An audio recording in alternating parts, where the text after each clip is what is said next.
오늘 주시는 하나님 말씀 로마서 10장 1절부터 10절 말씀 한 절씩 교독해서 읽도록 하겠습니다. 1절 제가 읽습니다. 형제들아, 내 마음에 원하는 바와 하나님께 구하는 바는 이스라엘을 위함이니 곧 그들로 구원을 받게 함이라. 내가 증언하노니 그들이 하나님께 열심히 있으나 올바른 지식을 따른 것이 아니니라. 하나님의 의를 모르고 자기 의를 세우려고 힘써 하나님의 의에 복종하지 아니하였느니라. 그리스도는 모든 믿는 자에게 의를 이루기 위하여 율법의 마침이 되시니라. 모세가 기록하되 율법으로 말미암는 의를 행하는 사람은 그 의로 살리라 하였거니와 믿음으로 말미암는 의는 이같이 말하되 내 마음에 누가 하늘에 올라가겠느냐 하지 말라 하니 올라가겠느냐 함은 그리스도를 모셔 내리려는 것이요. 혹은 누가 무저갱에 내려가겠느냐 하지 말라 하니 내려가겠느냐 함은 그리스도를 죽은 자 가운데서 모셔 올리려는 것이라. 그러면 무엇을 말하느냐? 말씀이 내게 가까워 내 입에 있으며 내 마음에 있다 하였으니 곧 우리가 전파하는 믿음의 말씀이라. 네가 만일 내 입으로 예수를 주로 시인하며 또 하나님께서 그를 죽은 자 가운데서 살리신 것을 내 마음에 믿으면 구원을 받으리라. 사람이 마음으로 믿어 의에 이르고 입으로 시인하여 구원에 이르느니라. 아멘. 네, 오늘은 이 말씀으로 주님 주시는 메시지를 함께 받도록 하겠습니다. 오늘의 말씀은 현실적인 하나님입니다. 현실적인 하나님. 계속해서 로마서를 통해서 하나님이 어떤 분이신지 그분에게 이름을 붙여가면서 하나님을 묵상하고 있는데, 오늘 성경이 저와 여러분에게 소개하는 하나님의 이름은 현실적인 하나님. 하나님의 이름이 괜찮은 이름인가요? 조금 차가운 느낌이 들기도 하지만은 생각하면 굉장히 귀한 이름이기도 합니다. 간혹 현실을 무시한 채 이상 속을 헤매는 분들이 들어 있습니다. 자기는 좋을지 몰라도 주변 사람들이 너무 힘이 들어요. 늘 뜬구름 잡는 소리를 하고 있으면 함께하는 사람들이 힘든 수가 많이 있습니다. 그런데 우리 하나님은 그런 분이 아니라는 거예요. 우리 하나님은 어떤 하나님? 현실적인 하나님. 오늘은 이 이름에 담긴 의미를 묵상하려고 합니다. 하나님의 이름을 묵상하실 때에 그분을 향한 신뢰가 더 깊어지는 귀한 시간이 되기를 소망합니다. 들어갑니다. 하나님은 어떤 분이신가? 제일 먼저 우리 하나님은 현실적인 구원의 길을 내시는 분이십니다. 바로 이것 때문에 하나님께 이런 이름을 붙여보았습니다. 현실적인 하나님. 오늘 본문은 구원의 길에 관한 말씀인데요. 1절에 보시면 형제들아, 내 마음에 원하는 바와 하나님께 구하는 바는 이스라엘을 위함이니 곧 그들로 무엇을 받게 함이라? 구원을 받게 함이라. 바울에게 간절한 소망이 한 가지가 있었는데요. 자신의 동족 이스라엘 백성이 구원을 받는 거였어요. 그런데 그게 생각만큼 쉽지가 않은 거예요. 그분들이 복음을 향해서 마음을 잘 안 여는 거예요. 그래서 늘 바울의 마음속에 구원, 동족의 구원, 그 생각이 가득 차 있었는데, 그래서 늘 이제 관심을 기울이는 주제가 구원의 길이 도대체 어디에 있는가? 하나님이 우리를 위해서 내어주신 구원의 길이 어디에 있는가? 묵상하고 또 선포도 하고 그랬는데, 이 사도 바울의 결론이 뭔가 하면 이게 아주 가까이 있다는 거예요. 멀리 있는 게 아니에요. 오늘 표현을 빌면 아주 현실적인 위치에 주님이 내신 구원의 길이 있더라. 6절과 7절이 바로 그 이야기인데요. 6절에 보시면 믿음으로 말미암는 의는 하나님이 내신 구원의 길은 이같이 말하되 내 마음에 누가 하늘에 올라가겠느냐 하지 말라. 누가 하늘에 올라가겠느냐 그런 말 하지 말라 이거예요. 무슨 말인가 하면 구원을 얻기 위해서는 아마 특히 하늘에 올라가야 될 것 같은데 저 하늘에 어떻게 올라가지? 그런 소리 하지 말라는 거예요. 왜냐? 하나님이 만드신 구원의 길은 아득히 높은 하늘에 있는 게 아니라는 거예요. 그렇다고 또 저 깊은 바다 밑바닥에 있느냐? 그것도 아니에요. 7절은 그 내용인데요. 혹은 누가 무저갱에 내려가겠느냐 하지 말라. 무저갱, 이제 이게 한자어인데요. 무자는 없을 무자이고요. 저자는 낮을 저 혹은 바닥저, 또 갱자는 우리 갱도할 때 구덩이 갱자입니다. 이 한자로 조합해서 만들었는데 원어의 의미를 굉장히 잘 살리고 있습니다. 무슨 말인가 하면 저 바다 밑에 어떻게 내려가지? 그런 소리 하지 말라는 거예요. 하나님이 내신 구원의 길이 아마 저 바다 밑바닥에 있는 것 같은데 저기를 도대체 누가 내려갈 수 있지? 그런 소리 하지 말라는 거예요. 왜냐? 하나님이 내신 구원의 길은 그리 멀리 있는 게 아니에요. 저 바다 밑바닥에 손이 안 닿는 그런 곳에 있는 게 아니라는 거예요. 그렇다면 주님께서 우리를 위해 만들어주신 구원의 길은 도대체 어디에 있느냐? 8절입니다. 우리 8절 한 목소리로 같이 읽을게요. 시작. 그러면 무엇을 말하느냐? 말씀이 내게 가까워 내 입에 있으며 내 마음에 있다 하였으니 곧 우리가 전파하는 믿음의 말씀이라. 풀어서 읽어드리면 구원의 길이 저 하늘에 있는 것이 아니고 어디에 있어요? 우리 입에 있다라는 거예요. 구원의 길이 저 바다 밑바닥에 있는 게 아니고 어디에 있어요? 우리 마음에 있다라는 거예요. 너무 가까이 있는 거예요. 누구라도 손만 뻗으면 금방 닿을 자리에 우리의 구원이 있더라. 우리의 구원이 바로 그 자리에 있더라. 유명한 구절인데 이건 한번 마음에 새기면서 읽어야 됩니다. 10절 로마서 10장 10절 이거 꼭 암송하세요. 같이 읽습니다. 시작. 사람이 마음으로 믿어 의에 이르고 입으로 시인하여 구원에 이르느니라. 구원의 길이 어디에 있느냐? 저 하늘 꼭대기 있는 것이 아니고 우리 마음에 있고 구원의 길이 저 바다 밑바닥에 있는 게 아니고 우리의 입술에 있더라. 너무 가까이 있더라. 그런 말씀이 되겠습니다. 여기까지 하고 제가 질문을 하나 드리면요. 성도 여러분, 하나님이 내신 구원의 길이 이렇게 가까이 있는 이유가 뭘까요? 구원이라는 것이 그렇게 쉬운 게 아닐 텐데 저 높은 하늘에 있는 것도 아니고 저 깊은 바다 밑바닥에 있는 것도 아니고 그냥 손만 뻗으면 닿을 우리의 입술의 길을 내셨고 우리의 마음의 구원의 길을 그분이 열어주신 이유가 도대체 무엇일까? 이유인즉 오늘 설교 제목입니다. 우리 하나님이 어떤 분이시기 때문에 현실적인 하나님이기 때문에 우리를 너무 잘 아시는 거예요. 우리가 어떤 존재인지 우리의 현실을 너무 잘 아세요. 마음은 원이로되 육신이 약하도다. 높이 만들어 봐야 우리한테는 무용지물이라는 현실을 너무 잘 아시는 거예요. 바다 밑바닥 구원의 가치를 생각하면 그것도 충분히 의미가 있지만 거기 만들어 봐야 우리한테는 아무 소용이 없는 그림의 떡이고 무용지물이라는 겁니다. 그런데 그래서 어떤 면에서는 하나님이 거기다 만드시지 않고 너무나 가까이 우리 입술의 구원의 길을 내셨고 우리 마음의 구원의 길을 건설하셨습니다. 왜냐하면 그분은 너무나 어떤 분이시기 때문에 현실적인 분이기 때문에. 성도 여러분, 이 이름도 마음에 꼭 새겨두시면 좋겠습니다. 현실적인 하나님. 이름이 괜찮습니까? 네, 의미를 생각하면 이 이름이 얼마나 고마운지 몰라요. 설교가 자주 그러한데 오늘 설교의 전체적인 기조도 감사입니다. 오늘 제가 이렇게 메시지를 쭉 선포를 하는데 결론이 뭐냐? 우리 하나님께 감사하며 살자 이겁니다. 그분의 행하심을 묵상하고 그분의 성품을 묵상하는데 그걸 묵상하면 할수록 우리 하나님 정말로 고마운 분이구나. 우리가 정말로 그분께 감사하고 살아야 되겠구나. 그걸 마음에 새기는 것이 설교의 중요한 본분인데 오늘 하나님께 올려드리기를 원하는 첫 번째 감사 제목이 이겁니다. 하나님, 우리를 위하여 너무나 가까이 현실적인 구원의 길을 내어주셔서 감사합니다. 혹시 마음에 좀 공감이 되십니까? 네. 많은 감사의 제목이 있겠지만은 이것도 여러분의 감사에 꼭 포함시키면 좋겠습니다. 이 감사가 참 의미가 있는 것이요. 때로 우리는 좀 현실적이지 않아요. 우리는 별로 가진 것도 없으면서 그냥 눈만 높아가지고 뜬구름 잡는 소리 할 때가 많아요. 유대인들도 그랬습니다. 사실은 그렇기 때문에 이분들이 구원에서 자꾸 멀어지는 거예요. 바울이 안타까워하는 게 그 내용인데 2절에 보시면 내가 증언하노니 그들이 유대인들입니다. 그들이 하나님께 열심은 있으나 올바른 지식을 따른 것이 아니니라. 이스라엘 백성들 유대인들의 어리석음을 소개하고 있는데요. 그분들이 열심은 있어요. 구원을 향한 열심, 하나님을 향한 열심은 있어요. 그래 구원받아야지 하나님의 백성이 되어야지 그렇게 열심은 있는데 문제는 뭔가 하면 그분들이 현실적이지가 않아요. 성경의 표현을 빌면 올바른 지식에 기초한 게 아니더라. 이분들이 구원을 향한 뜨거운 열심은 있는데 현실을 몰라요. 그게 3절에 좀 자세히 설명이 나오는데요. 하나님의 의를 모르고 누구의 의를?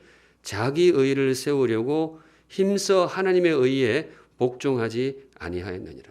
자기들이 할 수 있다라고 생각하는 거예요. 그래, 우리는 정말로 열심히 해서 우리의 의로 구원받을 수가 있어. 우리 유대인들은 달라. 우리는 정말 하나님의 거룩하심에 이를 수 있다. 이렇게 그런 생각으로 가득히 차 있는 거예요. 나름 뭐 열심히 대단해요. 그렇게 하겠다는데 누가 나무라겠어요. 그런데 문제는 뭔가 하면 그분들의 생각이 뭐에 기초하지 않아요? 현실에 기초하지 않아요. 자신들이 연약한 죄인이라는 사실을, 그 현실을 충분히 직시하지 못하고 있는 거예요.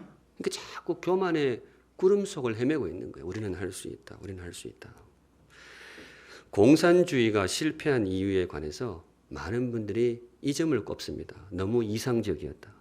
1989년도 제가 대학에 입학하던 그 해에 공산주의 몰락이 이제 표면적으로 드러나게 되죠. 사실 그 전까지만 해도 젊은 분들이 어떤 이념적으로는 공산주의 이념에 심취해 있는 분들이 많았거든요. 왜냐하면 들어보면 굉장히 멋있는 말들이 많아요. 이 공동 생산, 공동 소비 말이 좋잖아요. 능력껏 일해가지고 필요에 따라 나눈다. 얼마나 좋아요. 주신 능력껏 충분히 일을 해가지고 공평하게 필요에 따라 나눈다. 말은 굉장히 화려해요. 그러니까 젊은 사람들이 거기에 심취한 분들이 많이 있었어요. 그런데 문제는 뭔가 하면 이론은 그럴싸한데 이게 현실에 기초하지 않았어요. 너무 이상적이에요. 인간의 욕심이라는 현실을 충분히 고려하지 못했어요. 인간이 죄인이라는 사실, 인간은 땀의 대가를 내가 받고 싶어 한다는 너무나 자명한 그 현실을 도외시한 채 그냥 뜬구름 잡는 이상만 쫙 펼친 거예요. 그러니까 이제 그게 망할 수밖에 없는 것이죠.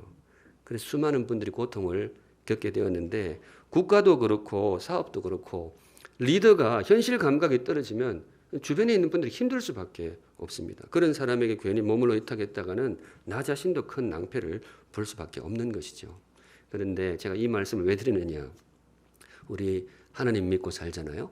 우리 하나님께 우리의 삶을 의탁하면서 사는데 감사하게도 우리 하나님은 어떤 하나님? 현실적인 하나님. 그분이 현실적이에요. 우리의 현실을 알고 우리의 어떤 처지에 맞게 우리를 인도해 가시는 거예요. 성도 여러분, 지금도 그렇지만 우리 하나님 믿고 사시기를 바랍니다. 간혹 복음에 대해서, 복음이 소개하는 구원에 대해서 폄훼하는 목소리가 있어요. 너네들은 무슨 그런 걸 가르치냐? 아무것도 안 하고 뭐 그냥 믿기만 하면 구원받는다고? 그런 엉터리가 어디 있냐? 생각하면 그분들의 말에도 일리는 있어요. 죄인들이 그냥 회개하면 구원받고 믿기만 하면 구원받는다. 하나님이 그걸 모르시는 바가 아닙니다. 우리 하나님 왜 그걸 모르시겠어요? 그런데 왜 우리 하나님이 그런 구원의 길을 제시하시고 우리를 위해 그런 구원의 길을 만들어 주시느냐? 그분이 현실적인 분이에요.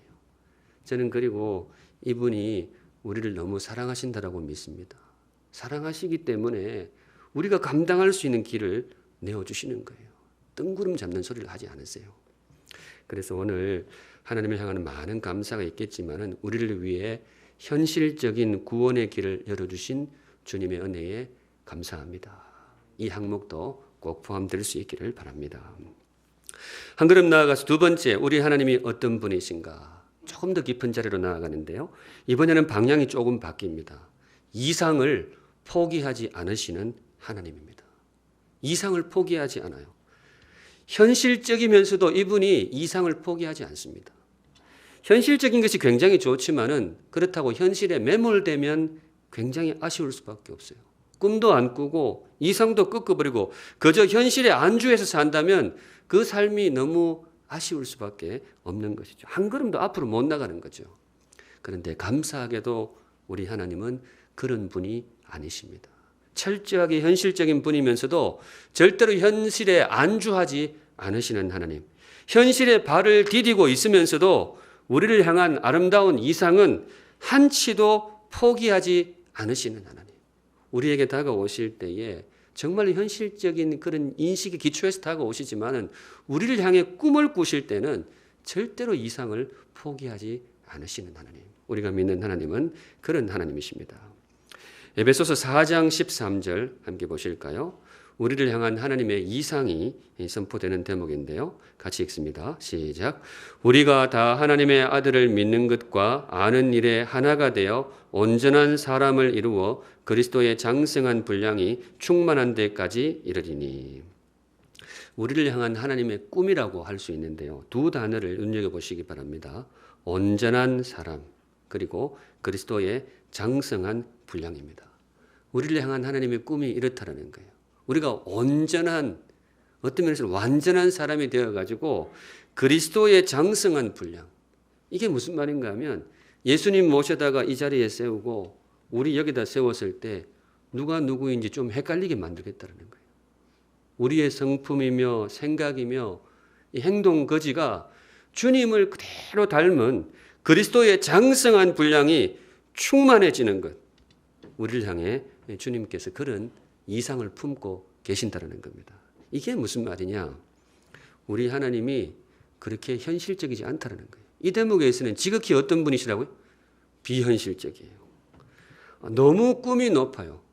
우리 같은 사람이 완전한 사람, 온전한 사람이 되어가지고 예수님하고 옆에 놔둬도 헷갈릴 정도로 귀한 존재로 빚어갈 것이다. 우리를 향한 하나님의 꿈이 그렇다는 겁니다.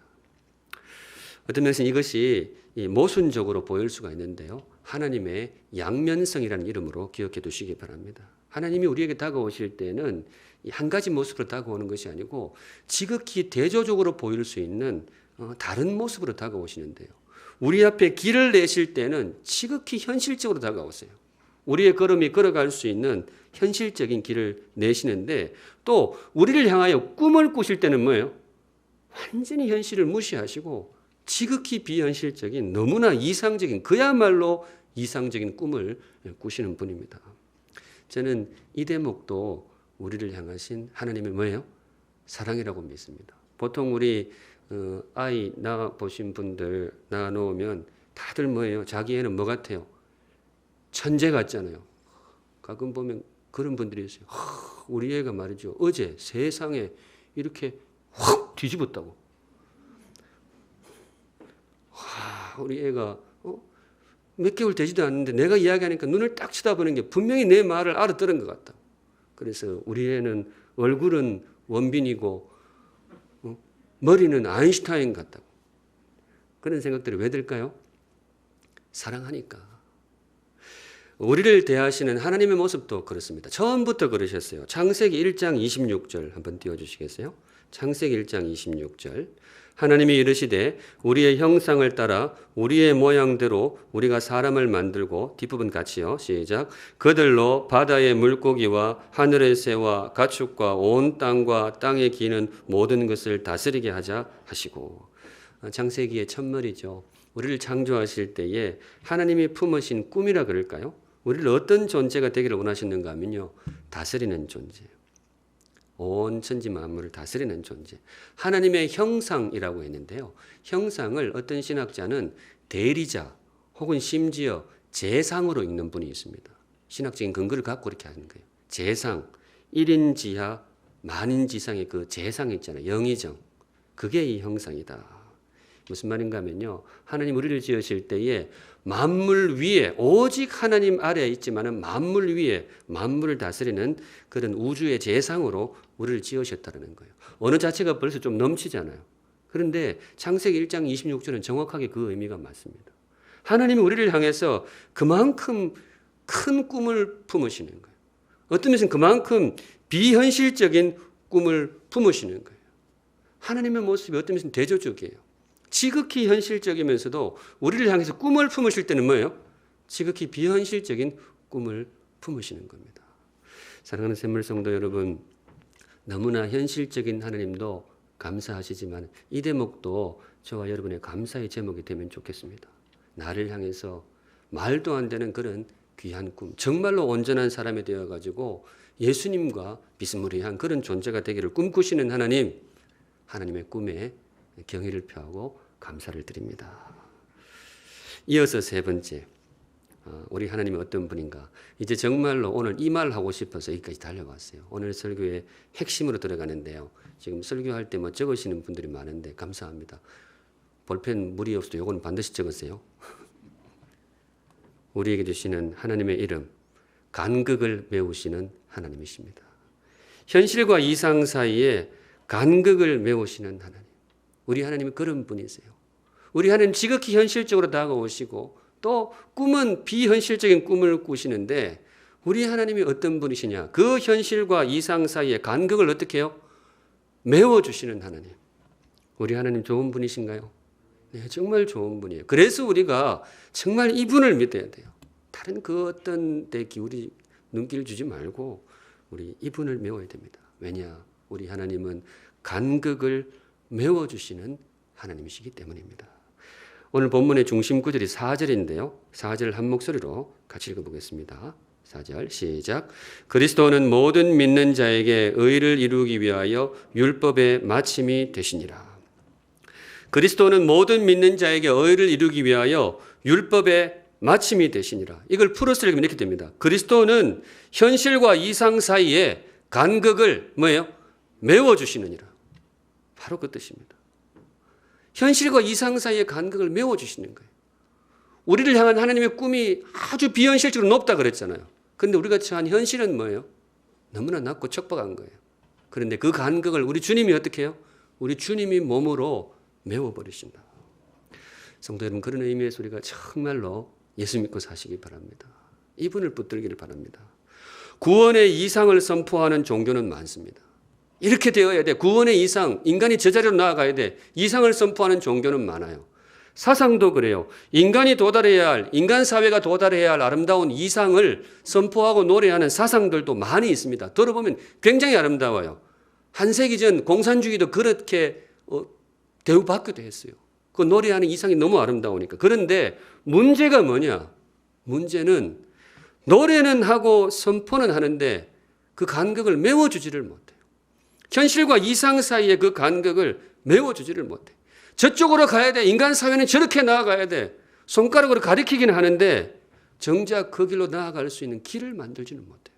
그 둘 사이의 간극을 메우지를 못하는 거죠. 그야말로 신기루이고 그야말로 꿈으로 끝날 수밖에 없는 이상인데, 그런데 감사하게도 우리 주님은 그런 부류와는 다릅니다. 우리 주님이 어떤 분이시냐? 그리스도는 모든 믿는 자에게 의를 이루기 위하여 율법의 마침이 되시니라. 다른 말로 현실과 이상 사이에 간격을 메우는 벽돌이 되시니라. 벽돌이 되시니라. 우리가 주님을 사랑하는 이유는 그분의 수려한 말솜씨나 그분이 펼치신 아름다운 이상 때문이 아닙니다. 물론 그것도 귀해요. 그런데 우리가 정말로 주님을 믿는 이유는 그것 때문이 아닙니다. 그런 거는 사실 사람도 할 수 있어요. 조금 말재주 있고요. 조금 책 몇 권 읽어놓으면 그런 거 충분히 할 수 있어요. 인간 사회는 이렇게 해야 되고 사람 관계는 이렇게 해야 되고 그런 말 충분히 할 수 있어요. 그런데 문제는 뭔가 하면 간격을 배우지를 못해요. 이상을 펼치는 것은 누구나 할 수 있지만은 간격을 메우는 일은 아무나 할 수 없어요. 참 여러 가지 조건이 필요한데 먼저는 간격을 메울 능력이 있어야 돼요. 거대한 능력이 필요합니다. 왜냐하면 이상이 아름다울수록 거리가 멀단 말이죠. 그걸 메우려면 능력이 필요해요. 그리고 그것과 더불어서 정말로 뜨거운 희생이 필요해요. 간격을 메운다는 것은 단지 재주로 메우는 게 아니거든요. 희생으로 메우는 것인데 아름다운 이상일수록 뜨거운 희생이 간절히 필요합니다. 그래서 사실은 우리 사는 세상에 그런 인물이 잘 없어요. 그걸 간격을 메워줄 사람이 잘 없고 아예 없다라고 말씀드릴 수도 있어요. 대신 말 잘하는 사람은 많아요. 이상을 외치는 사람들은 굉장히 많아요. 그런데 자신의 몸으로 그 현실과 이상 사이의 간격을 메워줄 사람이 잘 없어요. 그래서 우리 사는 세상이 참 많이 아쉽습니다. 꿈은 큰데 현실과 그 꿈 사이의 간격을 메워줄 벽돌과 같은 사람이 잘 없는 거죠. 그런데 감사하게도 사랑하는 샘물 성도 여러분, 우리에게는 그런 분이 있습니다. 그분이 누구 계세요? 바로 그 이름도 아름다운 우리 주 예수 그리스도. 우리 주님은 단지 아름다운 이상가가 아니라 저는 오늘 이 이름도 소개하고 싶어요. 벽돌과 같은 분이세요. 현실과 이상 사이의 간격을 메우시는 벽돌과 같은 우리 주님. 단지 가르치고 선포하는 분이 아니고 친히 당신의 몸으로 그 간극을, 이 표현에 맞는 것 같아요. 자신의 몸으로 떼어버리시는 분. 자신의 몸으로 그 빈틈을 메워버리시는 분. 그래서 정말 우리가 그분이 우리의 주님이 되는 거죠. 그게 십자가잖아요. 십자가는 그분이 우리를 향해서 메워주신 벽돌이었습니다. 그분의 피가 벽돌이었고 그분의 몸찢으신 희생 십자가가 바로 우리의 현실과 우리를 향해서 그분이 꿈꾸시는 이상 사이의 간극을 메워주시는 그분의 몸으로 만드신 벽돌이었습니다. 사랑하는 샘물 성도 여러분, 그래서 제가 오늘 이 말씀 드리고 싶어요. 우리 늘 그렇게 하고 있지만은 성도 여러분, 우리 예수 믿고 살기를 바랍니다. 우리 예수 믿고 살면 좋겠어요. 지금도 우리 그분 믿고 살고 있지만 앞으로도 절대로 다른 데 눈길 주지 말고 오직 이분 믿고 살 수 있기를 바랍니다. 화려한 말솜씨에 속지 마세요. 높은 이상에 속지 마세요. 이상은 누구든지 할 수 있어요. 저도 할 수 있겠어요. 신학교 3년 내내 배웠던 게 그런 건데 말은 누구나 할 수 있어요. 그런데 문제는 그 현실과 이상 사이에 그 간극을 누가 메워주느냐. 그 간극을 메우신 분은 오직 한 분밖에 없어요. 우리를 위해 십자가에서 벽돌이 되어주신 예수 그리스도. 그분만이 우리의 간격을 메워주시는 주님이 되십니다. 설교의 중요한 용도 가운데 이게 있어요. 지금 설교할 때마다 적으시는 분이 있어서 예전에는 많지 않은 요즘 많이 적으시는 것 같아요. 어디다 쓰세요 그거를? 하여튼 많이 적으시는데 요거 꼭 적어갔어요. 지금 볼펜 있으면 다 드세요. 벽돌. 네. 오늘 신경 써서 고른 단어입니다. 벽돌. 설교할 때마다 여러분들에게 많은 것을 던질 수는 없고 한 주간 묵상할 수 있는 그런 단어를 던져주면 좋겠다. 그런 좀 의도를 가지고 설교를 많이 준비하는데 이번 주 단어는 이겁니다. 나를 위해 벽돌이 되어주신 주님의 은혜에 감사를 드립니다. 간극을 메우는 벽돌. 벽돌이라는 것이 조금 차갑게 보여도 그게 없이는 아무것도 안 되잖아요. 그런데 우리 주님은 그런 분이 되어주셨어요. 저는 그렇기 때문에 하나님의 그 비현실적인 꿈이 이루어질 수 있으리라고 믿습니다. 우리가 다 하나님의 아들을 믿는 것과 아는 일에 하나가 되어 온전한 사람을 이루어 그리스도의 장성한 분량이 충만한 데까지 이르리니. 사실 우리의 현실을 보면 이거 말도 안 되는 꿈이거든요. 우리가 어떻게 온전한 사람이 되겠어요? 우리가 어떻게 예수님 비스무리한 그런 존재가 될 수 있겠어요? 비현실적인 꿈이죠.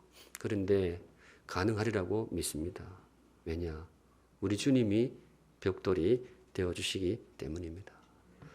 그리스도는 우리를 위해 간극의 메움이 되시니라. 아멘. 지금까지 우리가 하나님을 묵상해오고 그분의 은혜를 묵상해왔는데요. 이제 남은 설교 시간에 조금 기조를 바꾸어서 우리의 길을 묵상하려고 합니다. 현실적인 하나님, 그렇지만은 이상을 꿈꾸시는 이상적인 하나님, 그리고 무엇보다 감사하게도 그 현실과 이상 사이의 간극을 메워주시는 하나님, 하나님의 귀한 성품을 묵상했는데요. 지금부터 묵상할 것은 그렇다면 우리는 어떻게 살아갈 것인가? 그 은혜를 입은 우리는 어떻게 살아가야 될 것인가? 두 가지만 정리하고 설교 마무리하려고 합니다. 제일 먼저 사랑하는 샘물 성도 여러분, 주님의 은혜를 그냥 겸손히 받으시기 바랍니다. 이게 제일 중요해요. 은혜 앞에 겸손하시기 바랍니다. 오늘 본문을 통해서 주님이 우리에게 강조하시는 이 대목이기도 합니다. 주의 은혜를 받을 때에 그 앞에서 뭐 자존심 세우고 가오 세우고 그러지 말고요. 주시는 은혜를 뭐예요? 그냥 겸손히 받으시기 바랍니다. 6절이 그 내용이었어요. 아까 6절 반토막만 읽었는데요. 믿음으로 말미암는 의인은 이같이 말하되 네 마음에 누가 하늘에 올라가겠느냐 하지 말라. 하늘에 올라가겠느냐? 주 구원의 길을 어떻게 올라가지? 그런 거 하지 말라 그랬잖아요. 이유가 뭔가 하면 뒷부분 같이 읽습니다. 시작. 올라가겠느냐 하면 그리스도를 모셔 내리려는 것이요. 주시는 은혜를 그냥 받지 못하고 어떻게 구원을 받지? 어떻게 하늘에 올라가지? 그거 고민하는 거는 어떤 거하고 똑같은가 하면 예수님을 뭐예요? 모셔 내리려는 것이다. 어감을 그대로 살리면 예수님을 끌어내리려는 거하고 똑같다 이거예요. 예수님을 십자가에서 그냥 끌어내리려고 하는 것 같다. 예를 들어 이런 식이에요. 나는 원래 빚지고는 못 살아. 주님, 그러니까 다른 사람들한테는 그냥 은혜로 구원을 주세요. 근데 저는 원래 태생이 뭐예요? 빚지고는 못 살아요. 남한테 신세 지고는 잘 못 삽니다. 주님, 저는 제가 한번 해보겠습니다. 주님이 주신 열심 가지고 제가 한번 열심히 의로운 삶을 살아보겠습니다. 나름 열심은 괜찮다 이거예요. 정신은 괜찮아요.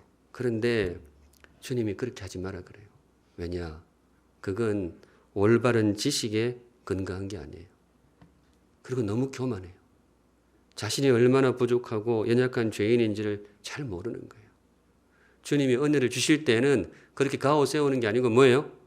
겸손히, 예, 주님 감사합니다. 정말 주님의 은혜가 아니면 나는 살 수 없는 사람입니다. 주신 은혜를 감사히 받겠습니다.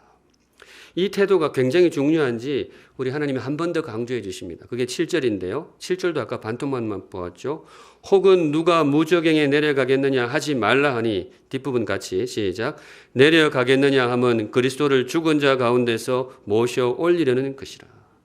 인간의 본성 가운데에 도움받기 싫어하는 본성도 있어요. 막 빌붙으려고 하는 그런 본성도 있지만은 누군가에게 노골적으로 도움받는 것을 굉장히 싫어해요. 그래서 우리가 지갑을 들어서 누군가에게 도와주는, 은혜를 베푸는 것도 힘들어하지만 또 누군가에게 뭐예요? 은혜를 받는 것도 굉장히 마음이 상해하는 그런 경우가 많이 있습니다. 그런데 사랑하는 샘물 성도 여러분, 혹시 사람 앞에서는 몰라도 주님 앞에서는 그냥 겸손히 받으시기 바랍니다.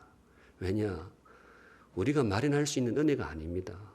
우리가 감당할 수 있는 은혜가 아닙니다. 오직 주님만이 메워주실 수 있는 귀한 은혜입니다. 우리를 위해서 그분의 목숨을 드리고 그분의 모든 생명을 들이셔서 만들어주신 은혜의 벽돌입니다.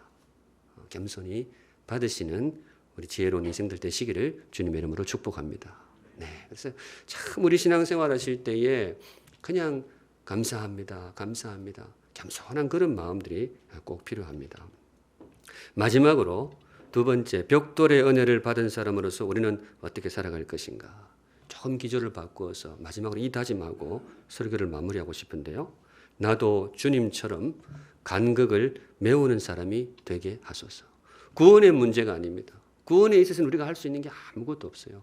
그저 주님의 은혜를 받을 뿐입니다. 그런데 삶의 태도에 있어서 주님, 저도 주님처럼 벽돌과 같은 걸음을 걸어가게 하소서.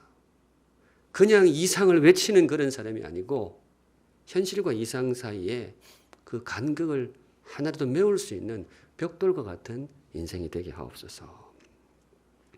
교회를 이끌다 보면요. 저도 이제 목사로서 교회 중심에서 늘 움직이게 되니까 교회를 이끌다 보면 이상을 강조하는 분들이 많아요. 교회는 이래야 된다. 성도는 이래야 된다. 또 목사는 이렇게 해야 된다. 이렇게 이상을 외치는 분들이 많아요. 또 우리 샘물은 이렇게 나아가야 된다.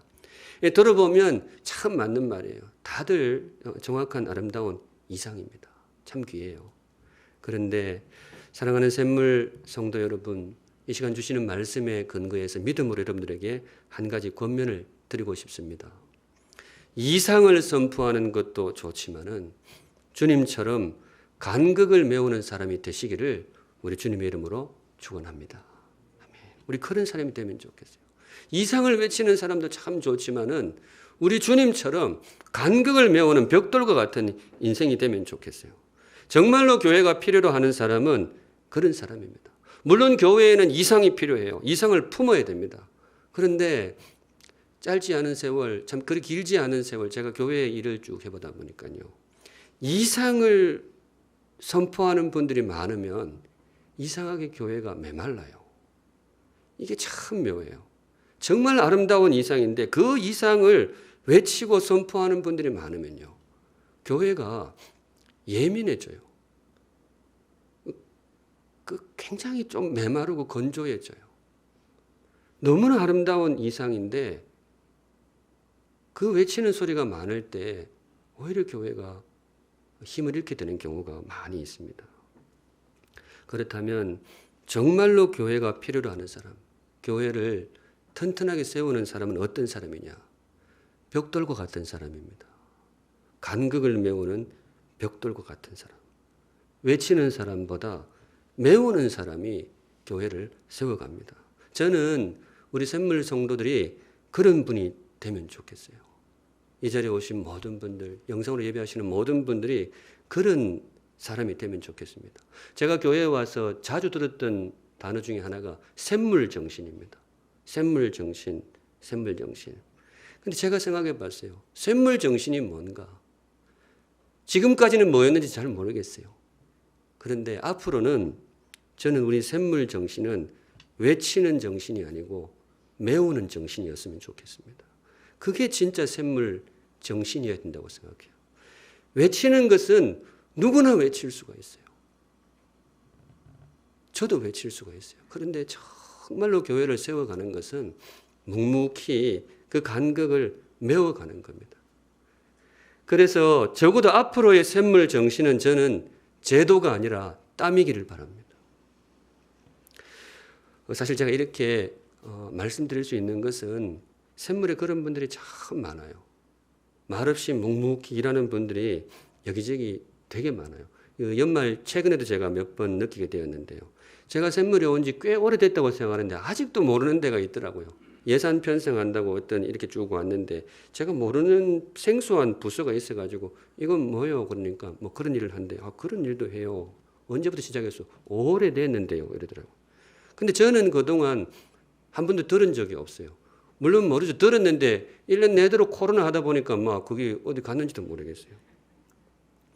근데 그거를 묵묵히 하고 있는 거예요. 그것도 교회에 뭐 일을 할 때 담임 목사가 알아주면 좀 좋잖아요. 그런데 전혀 모르고 인사도 안 하고 있는데도 그냥 그걸 쭉 하고 있는 거예요. 제가 그래서 참 그 비밀을 한 가지 알게 되었어요. 원래 2020년도 코로나 상황 때문에 정말 힘든 곳도 많고 교회도 다들 힘들다는 소리가 여기저기서 나와요. 그런데 제가 봐도 그렇고 바깥에서 보는 눈도 그렇고 샘물의 걸음은 그렇게 흔들림 없이 이렇게 묵직하게 잘 나아가고 있어요. 그런데 그게 어떻게 해서 그게 가능했을까? 지금 보니 이런 분들이 요소요소에 많아요. 저는 모르는 분들인데 그냥 곳곳에서 묵묵히 간격을 메우는 이 벽돌과 같은 성도들이 이 샘물에는 참 곳곳에 있는 거예요. 제가 이 자리를 빌어서 감사를 드립니다. 이거 좀 특정 어떤 부서를 말씀드리고 싶은데 혹시 또 다른 분들 서운할까 봐 제가 말은 못하겠어요. 근데 감사한 것은 그런 분들이 너무 많아요. 함께 할 수 있어서 진짜 영광입니다. 바라기는 계속해서 앞으로도 그 걸음을 걸어주시면 좋겠습니다. 약속드릴 수 있는 것은 바로 그 걸음에서 살아계신 주님을 만나게 될 것입니다. 우리 주님이 바로 그런 삶을 사신 분이기 때문에 그렇습니다. 벽돌처럼 메우는 인생들 되시기를 주님의 이름으로 축복합니다. 말씀 정리합니다. 오늘 주님께서 우리 주신 말씀, 현실적인 하나님, 이 이름이 괜찮습니까? 네, 참 좋은 이름입니다. 참 얼핏 차가워 보이지만은 알고 보면 정말로 따뜻한 이름. 우리를 위해 현실적인 길을 내시는 하나님. 그러면서도 우리를 위한 이상을 한치도 포기하지 않으시는 하나님. 그럼 그 현실과 이상은 어떻게 하느냐? 몸으로 때워서 메워주시는 하나님.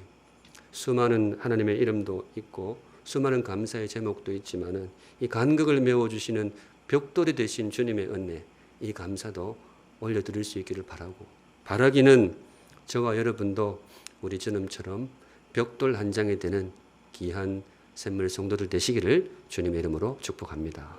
아멘. 함께 찬양하겠습니다. 오직 주의 은혜로. 우리 가사가 오직 주의 은혜로 살아가는데 저도 그 은혜에 힘입어서 한번 주님의 길을 걸어보겠습니다. 그런 다짐입니다. 우리 마음에 새기시면서 찬양하도록 하겠습니다. 거룩하신 하나님 아버지, 주님의 은혜가 참 우리에게 크다라는 것을 다시 한번 마음에 새깁니다. 우리를 위하여서 현실적이 되어주시는 주님의 은혜도 귀하고, 우리를 위하여 꿈을 꾸실 때는 비현실적인 높은 이상을 포기하지 않으시는 하나님의 은혜도 너무 감사하고, 무엇보다도 그 사이의 간격을 몸으로 때우시는 주님의 피 흘리시는 은혜가 참 크다라는 것을 다시 한번 마음에 새깁니다. 주님, 우리를 사랑하셔서 주신 은혜이오니 그저 열린 마음으로 받습니다. 우리 주님께서 주신 은혜 안에 살기를 소망합니다. 간절히 바라옵기는 우리도 우리가 선 자리에서 주님처럼 작은 벽돌과 같은 그런 인생이 되게 하여 주시옵소서. 코로나 상황 중에 염려되는 분들이 또 많이 있습니다. 우리 자신의 안위도 그렇지만 병상에 누운 성도들, 청년들, 우리의 아이들의 진로, 또 생업의 현장, 주님 긍휼을 구합니다. 주께서 우리에게 베푸신 은혜가 지금도 넘치지만은 한 번 더 우리를 사랑하시는 주님의 사랑에 근거하여서 주님의 긍휼을 구합니다. 우리 샘물 성도들을 눈동자와 지켜주시고 이 땅에 들여온 전염병의 그림자를 속히 걷어내어 주시옵소서. 거룩하신 하나님, 오늘도 성도들 귀한 헌물 하나님께 올려드립니다. 기쁘게 받아주시고 쓰이는 곳곳마다 하나님의 영광이 드러나게 하시고 하나님의 나라가 한 뼘씩 한 걸음씩 넓어질 수 있도록 인도해 주시옵소서. 아멘. 지금은 우리를 위하여 희생의 벽돌이 되어주신 우리 구주 예수 그리스도의 은혜와 우리 하나님 아버지의 그 크신 사랑과 지금 우리와 함께 하시는 성령 하나님의 임재하심이 머리 숙여 주를 예배하는 모든 샘물 성도들 머리 위에 그 앞길 위에 이제로부터 영원까지 항상 함께 계실지어다. 아멘.